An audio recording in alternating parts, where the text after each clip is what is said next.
All right, music fans, welcome back. Harmless Dave here, talking about real music and doing it in real time for a few real people out there just like you and just like me.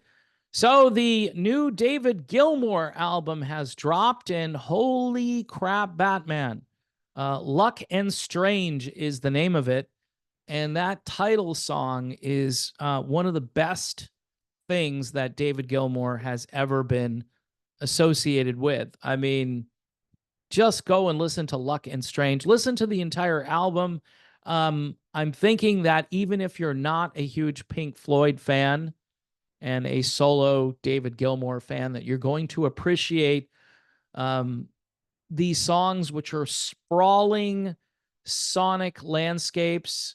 Um, I mean, this is old school classic rock, progressive classic rock.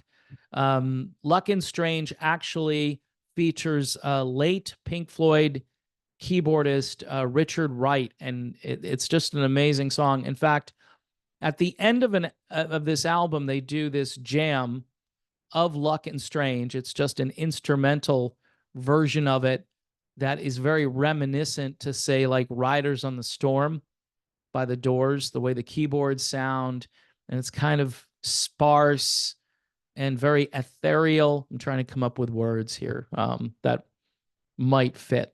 But Gilmour himself, at age 78, just sounds amazing, vocally speaking. I mean, there's not a lot of difference between a younger David Gilmour and today's David Gilmour. This could have easily been a Pink Floyd album.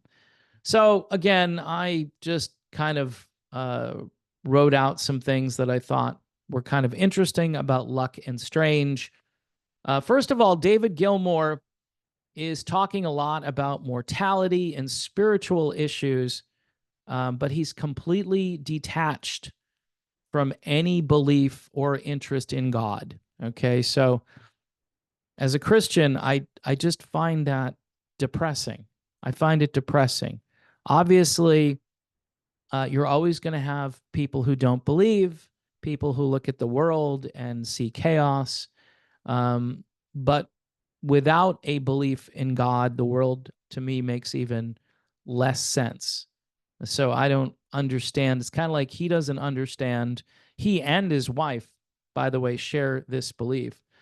And these views are becoming increasingly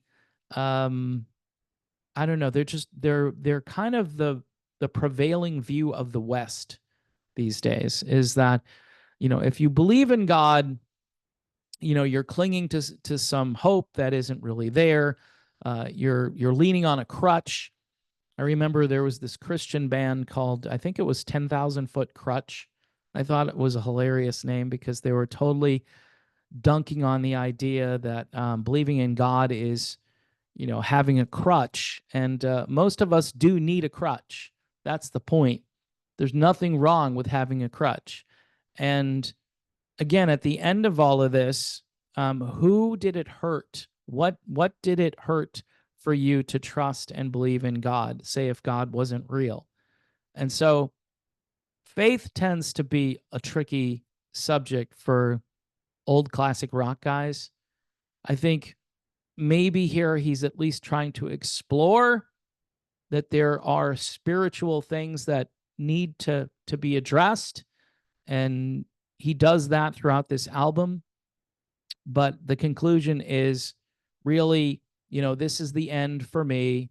I'm facing the end of my life, and these are the things I've been thinking about. He says he's been thinking about this since age 13, and it hasn't at all evolved. His thinking has pretty much just stayed the same.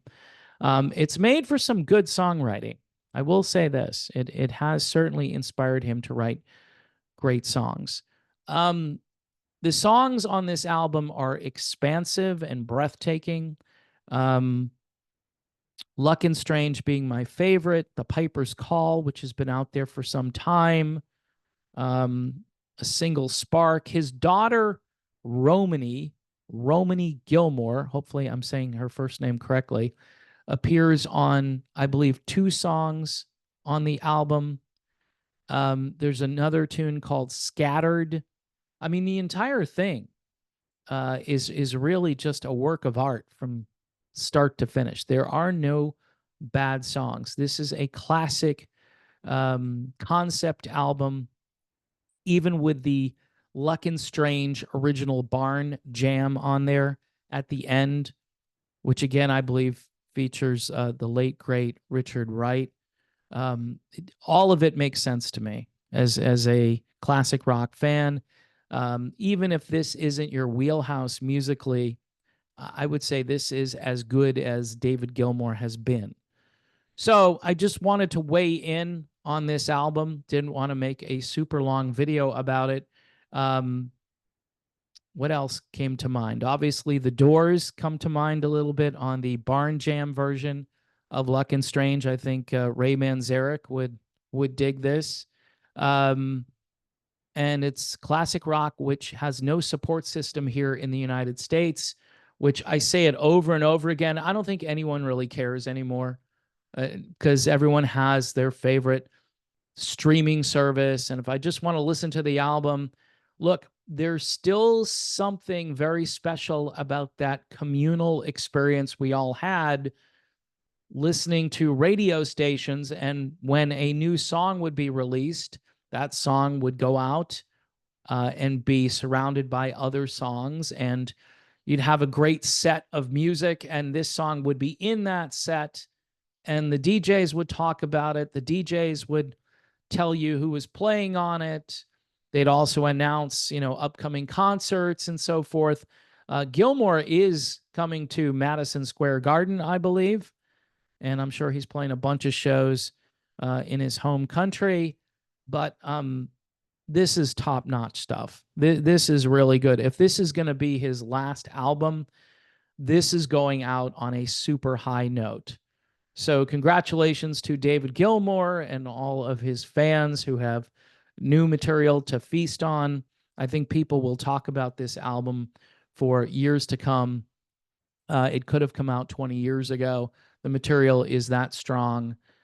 It's just a shame we don't have a classic rock station out there that would put this on the air next to a classic Pink Floyd song, Two for Tuesday, whatever it is that you guys used to do.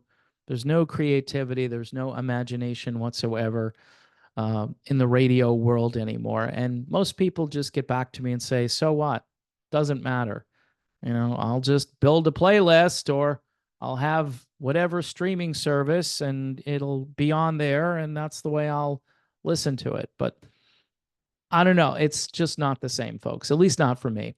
Anyway, thanks for watching. God bless. And remember, I believe in God, and there are people that believe in God, and we're not all ridiculous. I know when you read an article where David Gilmour and his wife are just so fervently atheistic, it's just depressing to me. It's depressing. I think it takes a lot more faith not to believe in anything, just to believe in nothing. Because how did this all get here? How did this all get here? It's just all random, right? And so if there's no order to it, then there's no order to anything. And at that point, the world just unravels. See, I think God keeps everything in perfect geosynchronous orbit. And when I say that, I don't mean just the planets, I mean everything. So that's it. I'm done. God bless you all. And I'll talk to you soon.